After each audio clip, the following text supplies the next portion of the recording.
Ya hicimos un video sobre la vida y las ideas de Teodoro, el filósofo de la escuela cirenaica.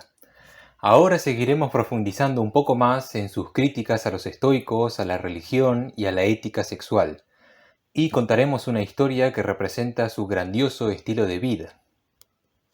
Quizás Teodoro tuvo contacto con alguno de los estoicos o solo los conocía por su reputación.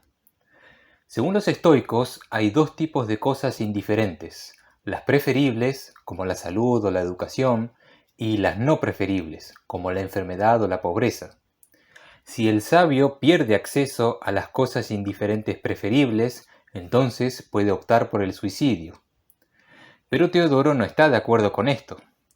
Teodoro el ateo solía decir que no hay suficientes pretextos para que el sabio se quite la vida. Al respecto, él preguntó lo siguiente: si alguien ha dicho que solo lo excelente es bueno y solo lo vergonzoso es malo, ¿cómo no resulta contradictorio escaparse de la vida para el que desprecia los accidentes humanos?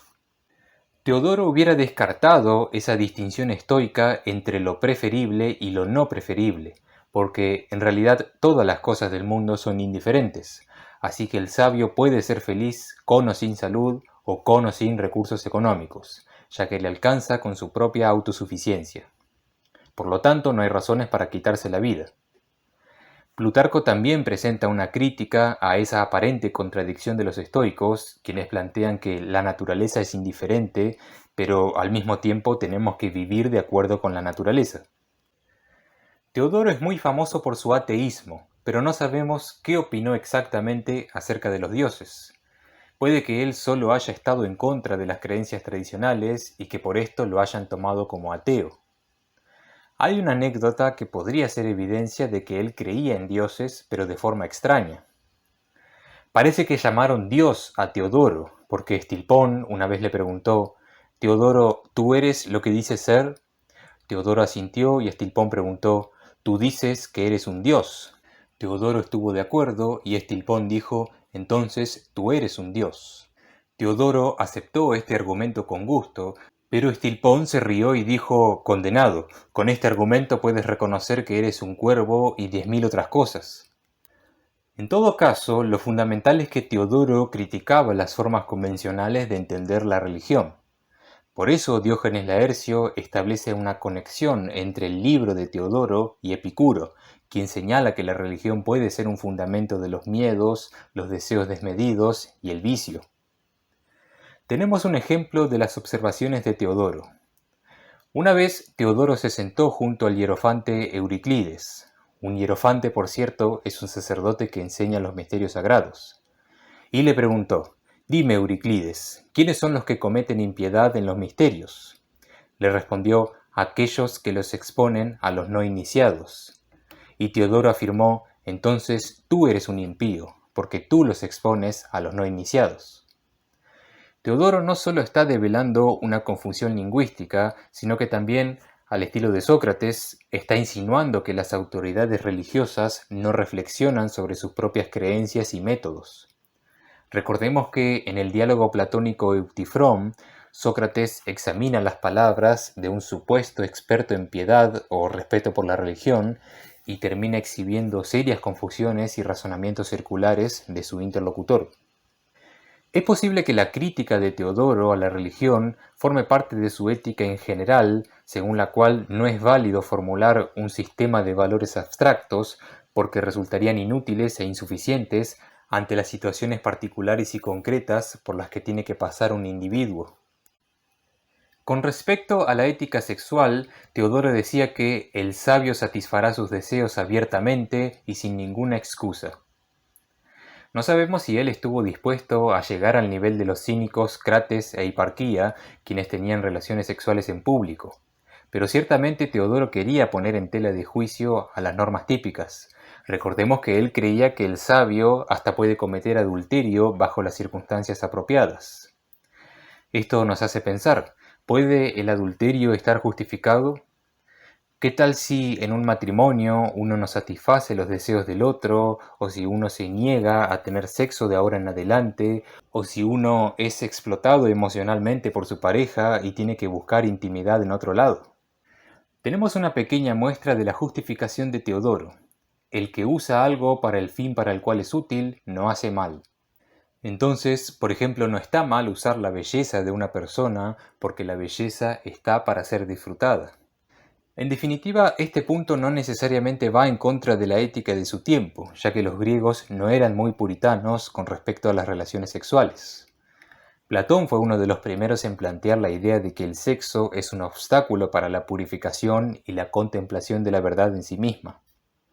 Entonces, ¿acaso Teodoro criticaba la idealización de las relaciones eróticas? Cabe aclarar que Teodoro no te está dando licencia absoluta para que vayas con prostitutas o te acuestes con todas las personas lindas que ves o que cometas adulterio, por cualquier motivo. El punto es que cada acción tiene que ser sabia y justa de acuerdo con las circunstancias. Parece que él mismo reconocía que la gente lo malinterpretaba. Teodoro el ateo solía decir que ofrecía sus argumentos con la mano derecha, pero sus oyentes los recibían con la mano izquierda. El propósito de Teodoro era criticar y provocar a la gente, no aconsejar o dar recomendaciones. Su mensaje es que no hay normas universales, así que vamos a tener que recurrir a nuestra propia reflexión para analizar caso por caso. El rey Ptolomeo de Egipto envió a Teodoro como embajador al rey Lisímaco de Tracia. Ahora veamos tres versiones distintas sobre la conversación entre Teodoro y Lisímaco. Con esto podemos examinar el carácter extraordinario de este filósofo, su desprecio por la muerte y su manera de ejercer la libertad de expresión. La primera versión viene de Cicerón. Cuando Lisímaco amenazó de muerte a Teodoro, él contestó: «Lo que has logrado es realmente poderoso si has adquirido el poder de la mosca española». Aquí Teodoro está siendo sarcástico y está comparando a un rey con un insecto. La mosca española, por cierto, es un tipo de escarabajo venenoso.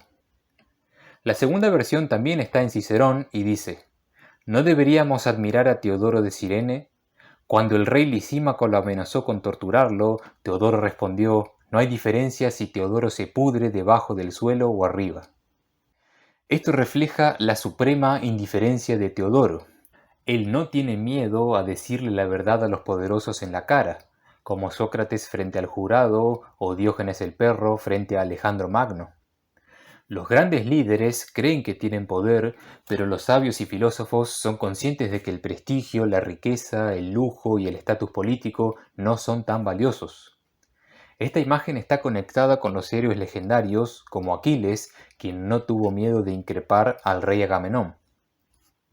Aparte, también notemos que Teodoro habla de sí mismo en tercera persona, como para resaltar su propia posición sobresaliente. Lo mismo hace Sócrates en la Apología. En suma, la gente común puede ser convencida por amenazas de muerte o por agravios a su reputación, pero los sabios, los héroes y los hombres excepcionales solo se miran a sí mismos.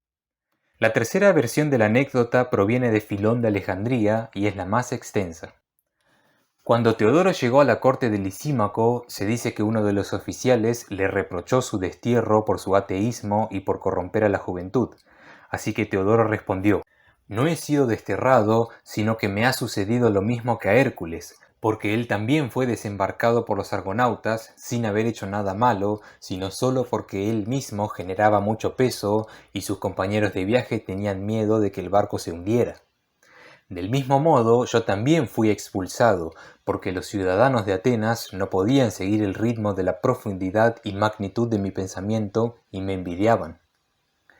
Luego Lisímaco le preguntó: «¿También tú fuiste desterrado de tu tierra natal por envidia?». Y Teodoro contestó: «No por envidia, sino por las elevadas cualidades de mi naturaleza que mi país no pudo contener. Cuando Sémele estuvo embarazada de Dioniso, no pudo cargarlo hasta su nacimiento, así que Zeus se compadeció de ella y extrajo los frutos de su vientre antes de tiempo. Asimismo, algún dios me sacó de mi país, que era demasiado pequeño para contener la amplia carga de mi mente filosófica, y me transportó a un lugar más afortunado para establecerme allí». El tipo de humor y gracia que aparece en esta historia también es común en los mitos de Homero, y en general los griegos creían que la risa era una forma de burla o desprecio. Además, Teodoro se compara a sí mismo con figuras míticas. Dioniso y Hércules fueron perseguidos en la tierra y eso fue lo que les permitió hacer grandes logros hasta que finalmente fueron elevados por completo a la condición divina y perfecta. De igual modo, Teodoro el Ateo se presenta a sí mismo como una figura divina capaz de afrontar cualquier obstáculo que le impongan sus enemigos. En la antigüedad, el exilio solía ser la condición más baja, vergonzosa e intolerable en la que podía caer una persona. Pero Teodoro tomó su propio exilio, lo resignificó y lo transformó en un evento extraordinario para celebrar su propia gloria. No que él era detestable o nefasto, sino que los demás no pudieron soportar su grandeza y superioridad. Muy pocos personajes griegos llegaron a tener una autoestima tan elevada como Teodoro.